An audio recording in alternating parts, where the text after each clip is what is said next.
سيقول السفهاء من الناس ما ولاهم عن قبلتهم التي كانوا عليها قل لله المشرق والمغرب يهدي من يشاء إلى صراط مستقيم وكذلك جعلناكم أمة وسطا لتكونوا شهداء على الناس ويكون الرسول عليكم شهيدا وما جعلنا القبلة التي كنت عليها إلا لنعلم من يتبع الرسول ممن ينقلب على عقبيه وإن كانت لكبيرة إلا على الذين هدى الله وما كان الله ليضيع إيمانكم إن الله بالناس لرؤوف رحيم قد نرى تقلب وجهك في السماء فلنولينك قبلة ترضاها فول وجهك شطر المسجد الحرام وحيث ما كنتم فولوا وجوهكم شطره وإن الذين أوتوا الكتاب ليعلمون أنه الحق من ربهم وما الله بغافل عما يعملون ولئن أتيت الذين أوتوا الكتاب بكل آية ما تبعوا قبلتك وما أنت بتابع قبلتهم وما بعضهم بتابع قبلة بعض ولئن اتبعت أهواءهم من بعد ما جاءك من العلم إنك إذا لمن الظالمين الذين آتيناهم الكتاب يعرفونه كما يعرفون أبناءهم وإن فريقا منهم ليكتمون الحق وهم يعلمون الحق من ربك فلا تكونن من الممترين ولكل وجهة هو موليها فاستبقوا الخيرات أينما تكونوا يأتي بكم الله جميعا إن الله على كل شيء قدير ومن حيث خرجت فول وجهك شطر المسجد الحرام وإنه للحق من ربك وما الله بغافل عما تعملون ومن حيث خرجت فول وجهك شطر المسجد الحرام وحيث ما كنتم فولوا وجوهكم شطره لئلا يكون للناس عليكم حجة إلا الذين ظلموا منهم فلا تخشوهم واخشوني ولأتم نعمتي عليكم ولعلكم تهتدون كما أرسلنا فيكم رسولا منكم يتلو عليكم آياتنا ويزكيكم ويعلمكم الكتاب والحكمة ويعلمكم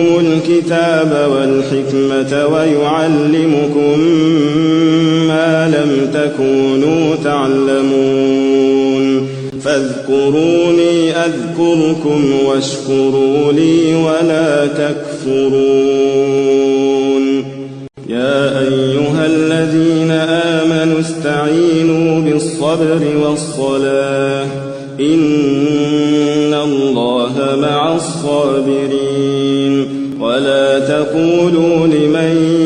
يقتل في سبيل الله أموات بل أحياء ولكن لا تشعرون ولنبلونكم بشيء من الخوف والجوع ونقص من الأموال والأنفس والثمرات وبشر الصابرين الذين إذا أصابتهم مصيبة قالوا إنا لله وإنا إليه راجعون أولئك عليهم صلوات من ربهم ورحمة وأولئك هم المهتدون إن الصفا والمروة من شعائر الله فمن حج البيت أو اعتمر فلا جناح عليه أن يطوف بهما ومن تطوع خيرا فإن الله شاكر عليم إن الذين يكتمون ما أنزلنا من البينات والهدى من بعد ما بيناه للناس في الكتاب أولئك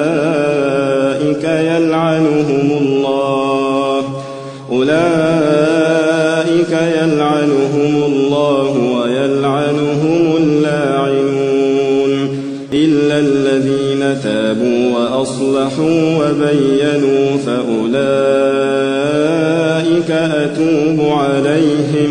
وأنا التواب الرحيم إن الذين كفروا وماتوا وهم كفار أولئك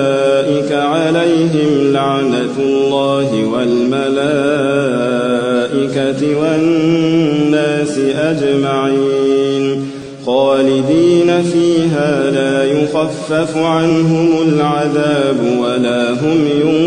ينظرون وإلهكم إله واحد لا إله إلا هو الرحمن الرحيم إن في خلق السماوات والأرض واختلاف الليل والنهار والفلك التي تجري في البحر بما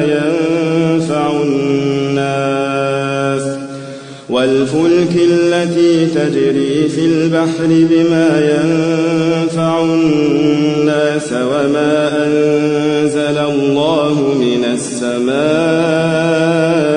من ماء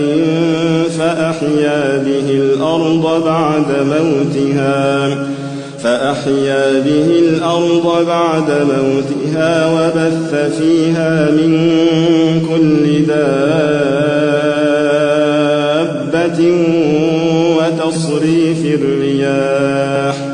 وتصريف الرياح والسحاب المسخر بين السماء والأرض لآيات لقوم يعقلون ومن الناس من يتخذ من دون الله أندادا يحبونهم كحب الله والذين آمنوا أشد حبا لله ولو يرى الذين ظلموا إذ يرون العذاب أن القوة لله جميعا وأن الله شديد العذاب إذ تبرأ الذين اتبعوا من الذين اتبعوا ورأوا العذاب وتقطعت بهم الأسباب وقال الذين اتبعوا لو أن لنا كرة فنتبرأ منهم كما تبرأوا منا كذلك يريهم الله أعمالهم حسرات عليهم وما هم بخارجين من النار يا أيها الناس كلوا مما في الأرض حلالا طيبا ولا تتبعوا خطوات الشيطان إنه لكم عدو مبين إنما يأمركم بالسوء والفحشاء وأن تقولوا على الله ما لا تعلمون وإذا قيل لهم اتبعوا ما أنزل الله قالوا بل نتبع ما ألفينا عليه آباءنا أولو كان آباؤهم لا يعقلون شيئا ولا يهتدون ومثل الذين كفروا كمثل الذي ينعق بما لا يسمع إلا دعاء ونداء صم بكم عمي فهم لا يعقلون يا أيها الذين آمنوا كلوا من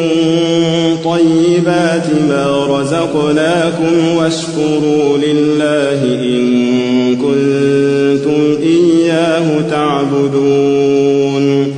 إنما حرم عليكم الميتة والدم ولحم الخنزير وما أهل به لغير الله فمن اضطر غير باغ ولا عاد فلا إثم عليه إن الله غفور رحيم إن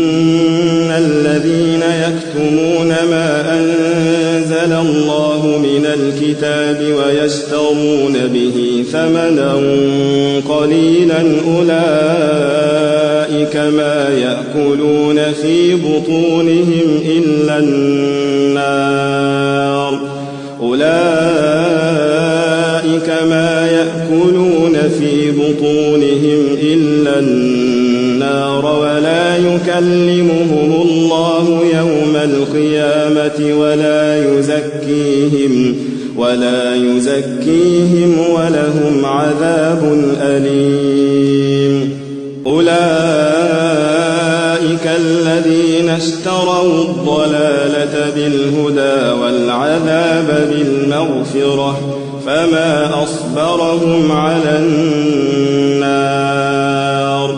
ذلك بأن الله نزل الكتاب بالحق وإن الذين اختلفوا في الكتاب لفي شقاق بعيد.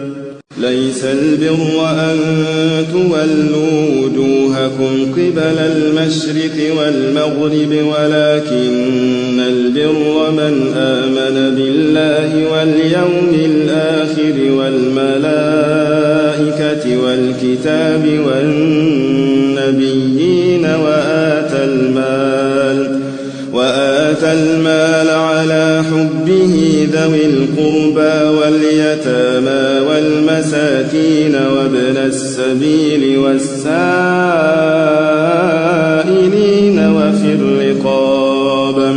وفي الرقاب وأقام الصلاة وآتى الزكاة والموفون بعهدهم إذا عاهدوا والصابرين في البأساء والضراء وحين البأس أولئك الذين صدقوا وأولئك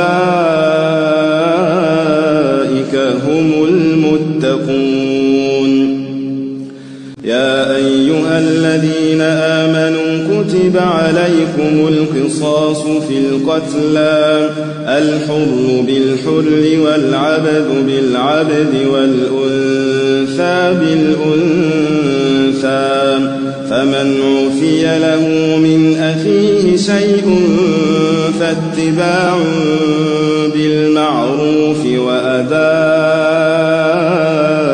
إليه بإحسان ذلك تخفيف من ربكم ورحمة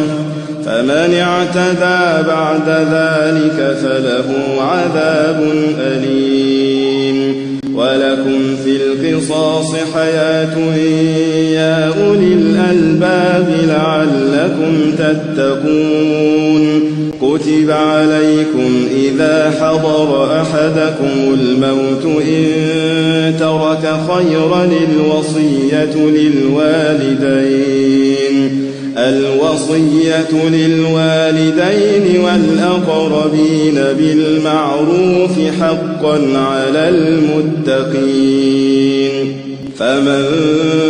بدله بعدما سمعه فإنما إثمه على الذين يبدلونه إن الله سميع عليم. فمن خاف من موص جنفا أو إثما فأصلح بينهم فلا إثم عليه إن الله غفور رحيم. يا أيها الذين آمنوا كتب عليكم الصيام كما كتب على الذين من قبلكم لعلكم تتقون أياما معدودات. فمن كان منكم مريضا أو على سفر فعدة من أيام أخر وعلى الذين يطيقونه فدية طعام مسكين فمن تطوع خيرا فهو خير له وأن تصوموا خير لكم إن كنتم تعلمون. شهر رمضان الذي أنزل فيه القرآن هدى للناس وبينات من الهدى والفرقان فمن شهد منكم الشهر فليصم ومن كان مريضا أو على سفر فعدة من أيام أخر يريد الله بكم اليسر ولا يريد بكم العسر ولتكملوا العدة ولتكبروا الله على ما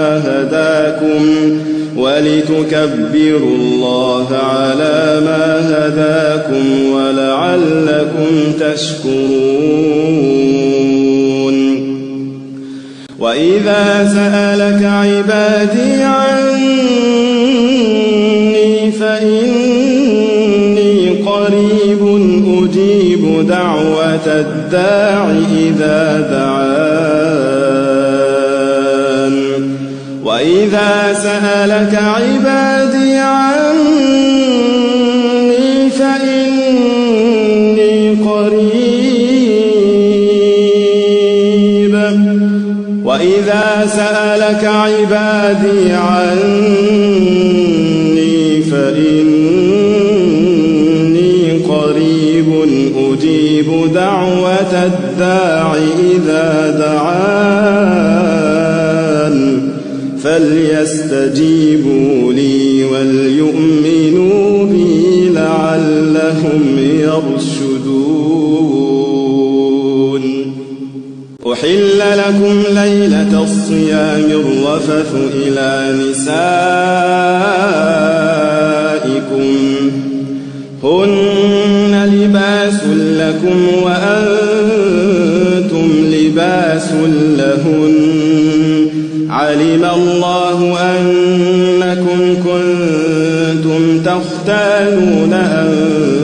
أنفسكم فتاب عليكم وعفى عنكم فالآن باشروهن وابتغوا ما كتب الله لكم وكلوا واشربوا حتى يتبين لكم الخيط الأبيض من الخيط الأسود من الفجر ثم أتموا الصيام إلى الليل ولا تباشروهن وأنتم عاكفون في المساجد تلك حدود الله فلا تقربوها كذلك يبين الله آياته للناس لعلهم يتقون ولا تأكلوا أموالكم بينكم بالباطل وتدلوا بها إلى الحكام لتأكلوا فريقا من أموال الناس بالإثم وأنتم تعلمون يسألونك عن الأهلة قل هي مواقيت للناس والحج وليس البر بأن تأتوا البيوت من ظهورها ولكن البر من اتقى